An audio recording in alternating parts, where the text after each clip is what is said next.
Karol Jalachowski, and I am a curator of Docs Plus Science section of the Krakow Film Festival.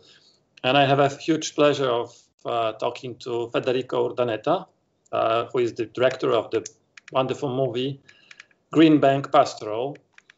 And the first question that I'll have would be the one about technology, because it seems that your protagonists, they're quite selective when it comes to technology. I mean, they accept cars, they accept computers, they use antibiotics, and for some reason they just don't accept some of aspects of our civilization. How do they make those choices? What's the algorithm behind those choices? That's a good question to which I don't have an actual answer, but I guess I may have some theories. It was peculiar. I remember the first time I got there, I went twice, and the first time I meet these people, I meet Diane, one of the protagonists, and I see inside her house, it's full of technology. There's a printer, there's a computer, there's all sorts of kitchen appliances, and I'm thinking, and I ask her like, oh, so are these things cool? And kind of they have different degrees of sensibility, but the general message they said was like, they're not Luddites. They're not out to live in the mountains like a hermit, even though they kind of have gone that path. They put it in a way that it's not their choice, and it's kind of up to their level of sensitivity. It's very empirical in that they have lived many years, dozens of years, 20 years or whatever, with this condition, and then they have learned what hurts them and what doesn't hurt them, right? So they know that a cell phone tower to them is just really painful, but things that are wired, and maybe because wiring has some shielding in the cables themselves, maybe that prevents them from hurting. But there definitely was, I wouldn't say contradictions, but there were definitely, it didn't seem like a watertight kind of system of things that did and didn't hurt them. It seemed very much like playing it by ear, kind of like, I think there's also, I got the impression that there's things that might hurt them, but the kind of, how do you call it, pain to reward ratio was skewed enough that it was worth having that thing, right? Like they have lights in their house, but then they say, if I'm too close to the light, it's gonna hurt. But still, I want light, so I'm gonna deal with the pain, I think was their logic. But some of them were just too sensitive, and then they couldn't even deal with a light or with anything technological. So it definitely varied amongst them. Mm-hmm. So what's their general attitude towards science? Because sometimes they use scientific or sort of scientific arguments, and sometimes they are extremely irrational.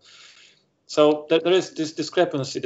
There is no harmony in. I think, you know what? I filmed this in 2015, and this was before this kind of, I don't want to call it fake news, but this kind of almost like an abundance of information starts going everywhere that includes scientific theories, like today's we have with 5G, internet, that kind of stuff, right? And it seems like maybe we've gotten to a point with like the hyper access to information that we have with internet and everything, that there's enough information that you can be selective and justify any position, right? Mm-hmm. You can kind of cherry pick a little bit of science here, a little bit of science there to justify whatever it is you want to do, from pro-life kind of statements to anti-cell phone towers, anti-vax, right? There's enough tests that I'm not a scientist, so I don't have the credentials or the knowledge to prove them right or wrong, and that was never my intention. But there's enough information that you can kind of justify pretty much anything nowadays. It seems that there's enough scientific papers out there, and some of them might even be peer-reviewed, and I think it also goes to the point that nobody has the time to refute all these arguments. There's infinite scientific papers out there that may or may not be peer-reviewed. Who has the time to go like, oh yeah, you say that this has been proven in a laboratory, but who is going to check every single source you say? I think they're cherry-picking, like everyone is, like a lot of people are cherry-picking what benefits them. Yeah. And didn't you feel tempted to present some of the hard scientific arguments? Because there are some scientists that you filmed, and they are slightly one could say that they are slightly underrepresented, but I assume that it was conscious decision on your side. So tell me a bit more about that. Absolutely. From the very beginning, I knew I didn't want to make a gotcha piece of journalism, or I wouldn't even call it journalism. It was just getting to know these people, getting to know this town, because I thought the town itself was quite fascinating. In that, probably what you're mentioning, this encounter of super high tech with a telescope and very advanced technology, and their existence, their claims that have been not validated by the WHO and all that stuff. So, sorry, I forgot your question. What's your question? What do you feel? The question was, what was your how? Oh yeah, no, I remember. Why the conscious choice, which was a conscious choice, Right, not including, and there was definitely a conversation I had at the beginning with producers that were involved in and out, and they said, don't you want a talking head of a scientist? I actually went and met some professors at Imperial College here in London, and the consensus is as of today, even though it's all kind of relatively recent, these things, is that this is not a proven disease. This is a psychosomatic disease right nowadays, electrohypersensitivity. And I didn't want that to be the piece for many reasons. First of all, just aesthetically, I just wanted it to be a thing about the town and kind of getting to know these people and listening to them and seeing where they live and all that. And I also didn't want to put them in a position, especially when you've gained the trust and spend time with them, of kind of having their words be used as kind of like testimony to then be played against, cut to the expert that says this has been proven not to be. That was never my intention to begin with. It was more just a human piece. Right. It must have been quite a challenge to break this trust barrier between you and those people, because they seem to be quite distrustful. They are sort of against the system. Yeah. So how did you work on that? How did you manage to be so close to them?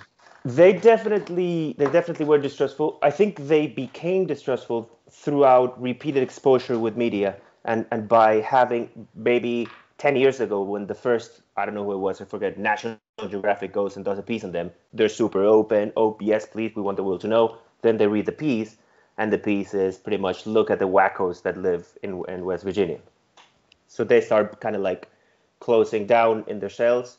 And my experience was just, there was nothing to it. It was just spending time, and there's no trick. It's just kind of spending time with them. The fact that it's a very small town, I had nothing else to do. I just hung out with them and just kind of just got to know them. And that's not to say we had many arguments and we disagreed on many things, but it was just kind of just hanging out and just filming them. But there definitely was an exercise of trying to explain to them, and how can you prove it if they haven't seen the film, trying to have them trust you and be like, believe me, I'm not out to make that film which you fear I may be making. Mm-hmm. But I'm going to try and be as fair as possible, which is kind of an impossibility in the end. But I'm going to do my best not to be an asshole, and I'm also not going to be your propaganda arm, kind of like, like something in between those two. And did they see the final cut of the movie? I've sent it to all of them. One of them has, Sue and John have, and they loved it. They were super happy with it, which was great. It fills my joy. Others I have sent, and I think they said they're not ready for it. Because they feel so worried about it, I think. Mm-hmm. After so many experiences, and I said, don't worry, take your time. If you ever want to see it, happy to talk. One of them has died, which was Anne Gaynor, who bookends the film. She unfortunately passed away. So she didn't. But that's all I know for now. Yeah. Mm-hmm. I find quite puzzling is that one of your protagonists says that she hates being filmed. At the same time, she allows you to go pretty close to her. Absolutely. So absolutely. Why is so? She was using you as a means of communication. So what was the motivation behind her presence? on the screen. I imagine it's complicated, like any human being. I think that there's many things at play. I imagine we've seen many reality TV shows where a protagonist is saying, "I'm sick with these cameras," but then there's a love-hate relationship with constantly being recorded and being on something. On the other hand, it's kind of also like any life. There's moments, right? There's moments in which they got sick of me. I've been with them. I got sick of them. I'm like, I need a break. I fucking hate you. You hate me. Bye. But then the next day, it's a different thing. You start and you film again. But there might be a. They did, especially I believe you're talking about Jennifer, Mm-hmm. and she definitely had a love-hate relationship with being filmed, in that she felt the most hurt and aggrieved by past filming experiences, where definitely she was portrayed as a complete crazy person, which she isn't. She's just a complicated human being like any other. But also I think they enjoy the companionship, maybe, as did I. It's a small town. People can be lonely, and they just like being around someone. I was on my own, so maybe in these situations it makes it easier. It's not a crew, it's not a film crew, It's just me with a camera and her, and we're just kind of spending time together and filming. And of course, I know there's a vampiric element to my profession, that I'm kind of like using her to get something out of it. So I'm trying as best I can that she gets something out of it in a way, at the very least having a good time, and I don't know. Mm-hmm. So tell me a bit more about your filming routine, because as you said, you were alone. I mean, you were a one-man band, and how does it look like to work on the set? It's pretty straightforward. Just me with a camera, with a microphone, and that's it. It's physically exhausting to have to carry, because I also do commercials for a living, and other kind of work, and other kind of like commissioned documentaries, and that's just a piece of cake when you have a team around you helping you with everything. But it definitely is quite tricky, because you have to constantly be half of your brain concerned, kind of attentive to technical issues, right? Is she in focus? Is this well exposed? Am I actually recording audio, or did I forget to press record, which happened many times? And also trying to engage with your subject, right? They don't want to see someone who's just kind of noodling with a button. They want to have a conversation. So it's definitely tricky. But like I said, it's at the same time, even though it's tricky, you gain intimacy, and you gain kind of like the subject being more at ease than having three dudes kind of behind chit-chatting, and it's a more level playing ground. It's just one to one. So I think that worked. Yeah, you're not an intrusion. You're an organic part of the environment. As much as possible, even though I have this kind of big machine with cables in my shoulder most of the time. Although a lot of the time, which was quite nice to get conversations, as you probably saw in the film, a lot of it is handheld, technique-wise, but a lot of it is just it's a tripod camera. It's a locked-off camera. And in those respects, I just put the camera down. I had to use a wired microphone, as opposed to, because they can't be around wireless microphones. So you just wire the microphone to your camera, and then you just press record and sit down and chat. And they was just chatting and chatting and chatting, and that was it. Did you press script the movie? Did you write a script before you started shooting, or you just went along with the flow? Absolutely not. I just went along and then hoped that I had something in there that I could make sense of. And then it was just finding the movie in the edit. And of course, being frustrated by it many times and saying, I have nothing here. And then trying to make sense of it, even though, as you'll probably see, if whoever's watching sense of the movie, it's not a narrative-driven movie, but you find ways to, in the edit, at the very least, kind of create a feeling of the flow or something, right? Like there's a momentum happening, even though it's just people living, right? Yeah, definitely there is a flow. And I watched those people with curiosity and also with compassion, because they are most of them at least, they are tormented by this fact that this civilization is like a maze. They have to avoid some aspects of technology, and they seem to be quite unhappy. Did you did you notice any moments of happiness? I mean, true happiness. I mean, the joy, being joyful, or the reckless. I definitely got the same feeling as you did as I was there, but I do feel like I got little moments of happiness that I tried to include in the film as much as possible. And needless to say, there was many moments of happiness in which I just didn't have the camera, or I was too lazy to go get the camera. Like we were just having a good time, the camera's in the sofa. I go like, fuck it, let's just live this. But I tried to include those little moments of that I guess or hope that every human being has, even though if life is super hard, because what you say is absolutely right. Life is a maze for them. Is how can I avoid a cell phone tower? Can I go to this shop? Oh no, they have this fluorescent light that kills me. Can I go there and there? Can I go to my daughter's graduation? No, I can't. I have to be in the car. Can I watch TV? I can only do it from a distance. It's just like the simple pleasures for them of life are super tricky. But then again, like a couple like Sue and John that were kind of newly arrived to the area. To Sue, she found happiness just in being able to be out of her kind of prison in New York where she actually lived before that. So she felt like this is insane. I can be in the grass. I can be outside. So she was super happy in that, in comparison to her previous sufferings. But what you say is also true in that their lives are not easy at all. They live a pretty restricted and painful life. Mm-hmm. And there is one scene which I find the most intriguing, the one when a scientist explains what's behind the radio telescope, that this radio telescope is used for searching for signs of alien life, and at the same time juxtapose those words with images of the people that live in Green Bank area. So I find it ironic because we are hearing the scientists talking about searching for alien life, and at the same time you are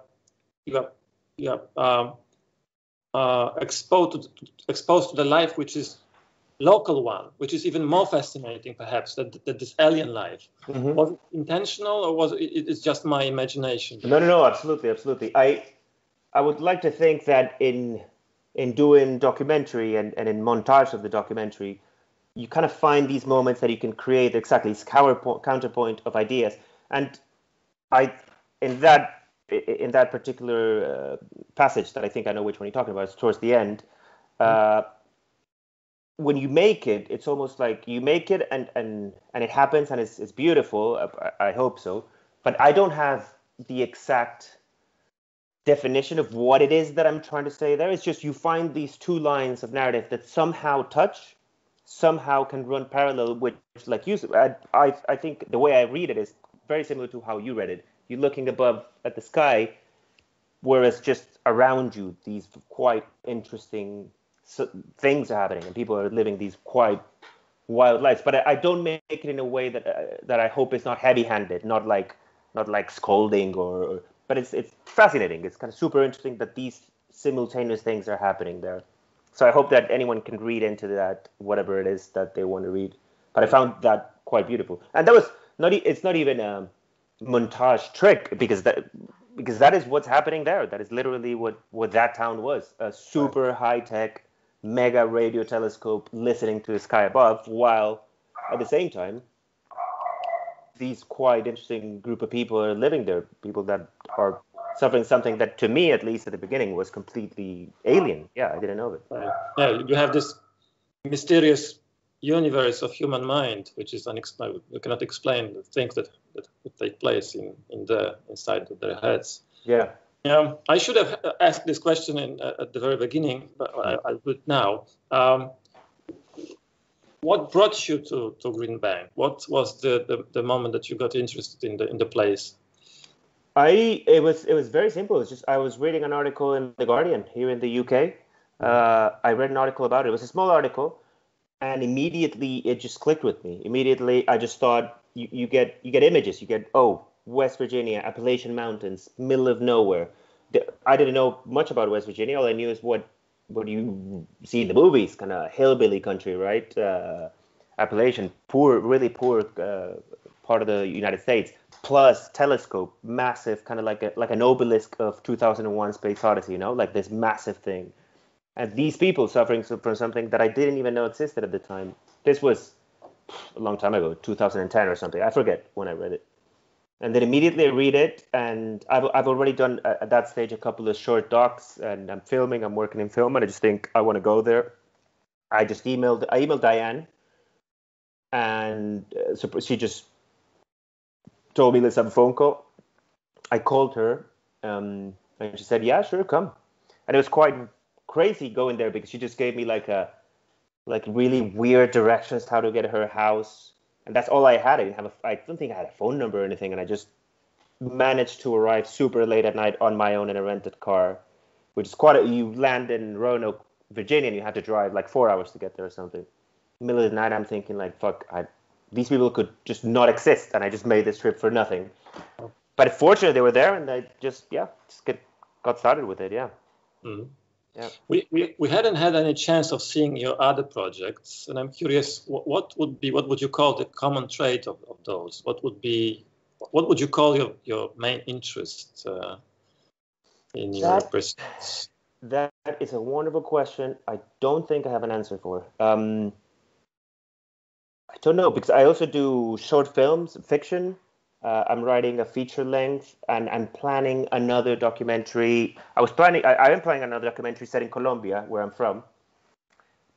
But because of COVID, I had to postpone most of these things. Hopefully things are getting better now, although things are not that good in Colombia right now, unfortunately. But I would say, I don't know. I don't know how I would describe it. It's one of the things like when when an idea comes my way, at least, and I feel like it has a mixture of aesthetic potential. Like I can imagine seeing images from there, because that's a big part of it, and an interesting story that is a little bit unusual. So I would say it's that unusual but beautiful, ideally, kind of slices of human life. Mm-hmm. Hopefully. Yeah. Federico, I think that's a good moment to finish our conversation. I would like to thank you for your time. Thank you for a beautifully shot movie. I haven't mentioned that, but it's absolutely wonderfully filmic. That's what I find also interesting. Thank you. And I do sincerely hope that we'll manage to meet in person in Krakow, perhaps next year. If you're invited, please. Thank you. We are anxious to see your next project in Krakow. Wonderful. Thank you guys for showing the film. I hope people can. I imagine people are seeing them in cinemas there or They online. will see them in cinemas and online too, so it will be a hybrid mode. Wonderful. I hope you get to see it in the cinemas, which I even haven't been able to see in the cinema yet, but it's got a beautiful surround mix. It should be quite an immersive experience. And thank you guys. Thank you guys for having the film. Thank you. Thank you, and take care. Wonderful, Carl. Thanks so much, man. Bye-bye. Bye. Thanks.